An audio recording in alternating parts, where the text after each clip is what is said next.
बिल्कुल, देखिए ये 2000 करोड़ का घोटाला मृदुल अपने आप में ही बहुत बड़ा एक आंकड़ा है और इस पूरे घोटाले की दास्ता को बयां कर रहा है। लेकिन देखिए जो सीएजी की रिपोर्ट है, मेरे हाथों में ये रिपोर्ट है, अगर इसके पॉइंट नंबर 6 में जाएंगे तो इसके तहत जो नई नीति बनाई जा रही थी उसके तहत एक ऐसा आवेदक था जिसे 50 से ज्यादा शराब की दुकानों को संचालित करने की अनुमति दी गई थी।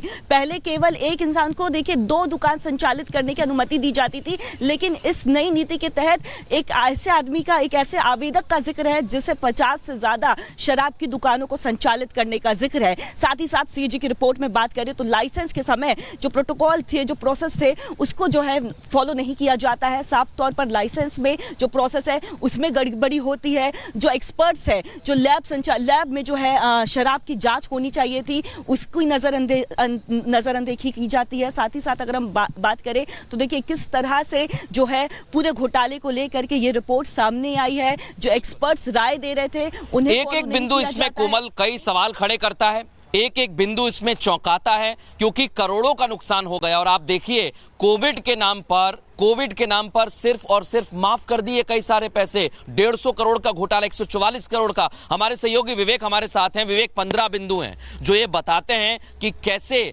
नियमों को ताक पर रखा गया, उसका उल्लंघन किया गया। बिल्कुल, नियमों को ताक पर रखा गया, लेकिन जो आखिरी बिंदु है उसकी तरफ हम आपको लिए चलेंगे। अंतिम लाइन इसमें यह लिखती है कि भाई भतीजावाद किया गया।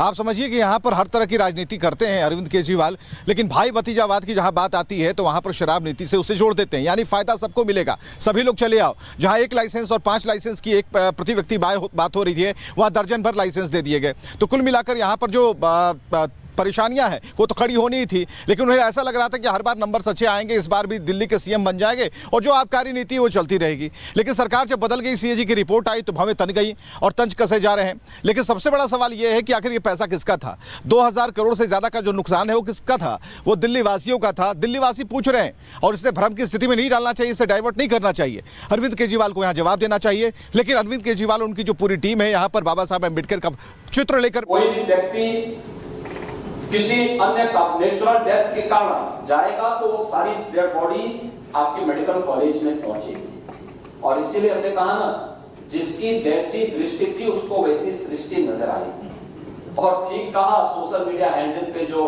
सज्जन इस पे टिप्पणी कर रहे थे कि युद्धों को केवल भाषी नजर आ रही थी, उनको स्वच्छता नजर नहीं आ रही थी, उपचार हो रहे हैं ये नजर नहीं आ रहा था, वे केवल इस पे नजर लगाए थे कैसे बदनाम कर सके।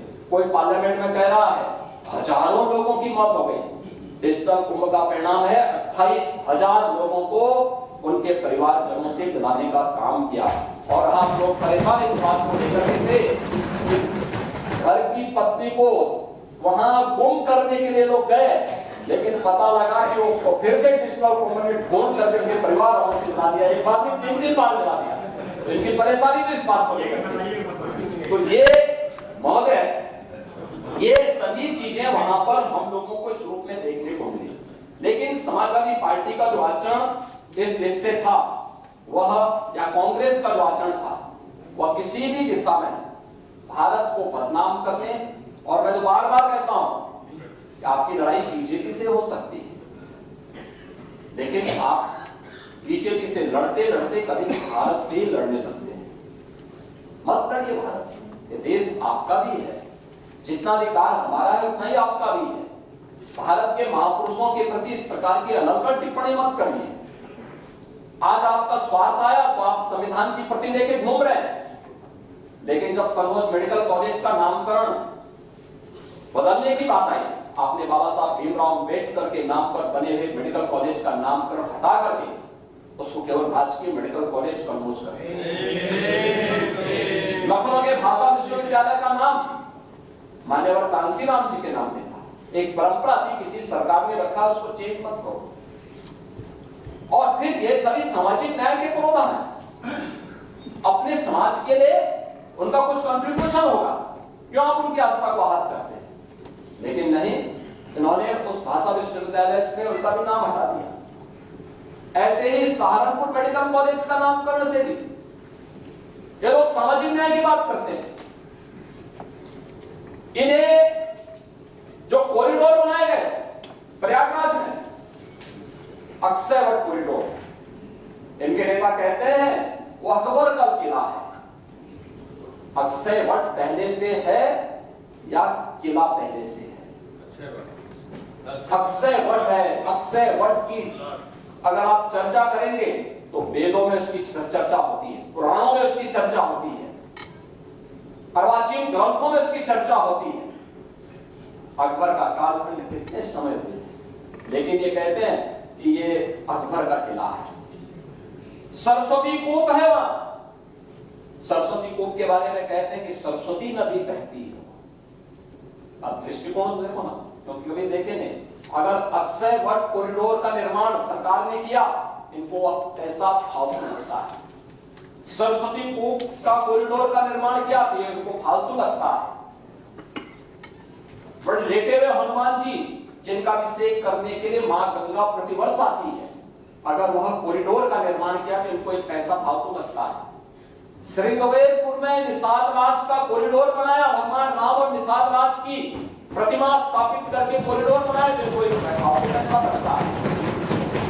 महर्षि भारद्वाज का कॉरिडोर बनाया तो इनको एक पैसे बेकार लगता है।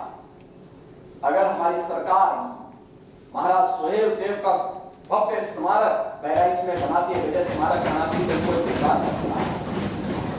प्रयागराज में ऐसे 12 स्मारक बनाने का काम हमारी सरकार ने महाकुंभ के दौरान किया। इनको एक पैसा लगता था, ये पैसा क्यों खर्च हो रहा है? 200 से अधिक सड़कें वहां बनाई गई, चौड़ीकरण पर, सिंगल से डबल लेन, डबल लेन से 4 लेन, 4 लेन से 6 लेन, 14 फ्लाईओवर बनाए गए, 9 अंडरपास बनाए गए, बेहतरीन कनेक्टिविटी की गई। अगर वहां पे अवस्थापना सुविधाएं इतनी बेहतर नहीं होती तो देश और दुनिया से 64 करोड़ श्रद्धालु क्या प्रयागराज में आ पाते? और जो भी गया, जिसने भी डुबकी लगाई, वह तारीफ करके जरूर गया, खुश होकर के गया, आशीर्वाद देकर के गया, उत्तर प्रदेश के बारे में अच्छी धारणा लेकर के गया। उत्तर प्रदेश के परसेप्शन को सुधारने, भारत के बारे में प्रधानमंत्री जी के विजन को एक भारत श्रेष्ठ भारत में बदलने का सबसे उत्तम माध्यम बना है महाकुंभ। और महाकुंभ के इस आयोजन के साथ हमारी सरकार को जुड़ने का अवसर प्राप्त हुआ। तो डबल इंजन की सरकार उन सभी श्रद्धालु जनों के प्रति कृतज्ञता ज्ञापित करती है जिन लोगों ने अपने परिजनों को खोया, उनके प्रति अपनी संवेदना भी व्यक्त करती है और उनके साथ सरकार खड़ी है। डबल इंजन की सरकार पूरी प्रतिबद्धता के साथ खड़ी है, लेकिन इसमें राजनीति नहीं होनी चाहिए। यह तो अब राजनीति से ऊपर उठकर के उत्तर प्रदेश के सामर्थ्य पर आगे मंथन करने का समय है और उस मंथन के साथ हम आगे बढ़ेंगे इस विश्वास के साथ। महोदय, जो मैंने आज बताया, ये पंचतीर्थ उत्तर प्रदेश के अंदर महाकुंभ के कारण बनते हुए नजर आए हैं। ये सभी एक कॉरिडोर, उसमें प्रयागराज से मां विंध्यवासिनी धाम होते हुए काशी तक के लिए जाता है। एक कॉरिडोर गोरखपुर और उसके आसपास के क्षेत्र में तैयार होता है, अयोध्या और उसके आसपास के क्षेत्र में तैयार होता है, लखनऊ और नैमिषारण्य और आसपास के क्षेत्र में, मथुरा वृंदावन और आसपास के क्षेत्र में, ये सभी एक नए कॉरिडोर बने हैं जहां पर आकर के देश और दुनिया। तो सीएजी की रिपोर्ट आने के बाद से चूल्हे हिल गई हैं। अरविंद केजरीवाल, उनकी जो पूरी टीम है, धरना देने पर उतारू हो गई। और सबसे बड़ी बात है कि उनके हाथ में अंबेडकर का एक चित्र था, बी आर अंबेडकर का। सबसे बड़ा सवाल है कि आखिर इसके पीछे उनकी जो राजनीति है वो कहीं ना कहीं डाइवर्ट करने वाली है। लेकिन सीएजी की रिपोर्ट में जो सबसे बड़ा खुलासा हुआ है उसकी तरफ अगर हम आपका ध्यान ले चलें तो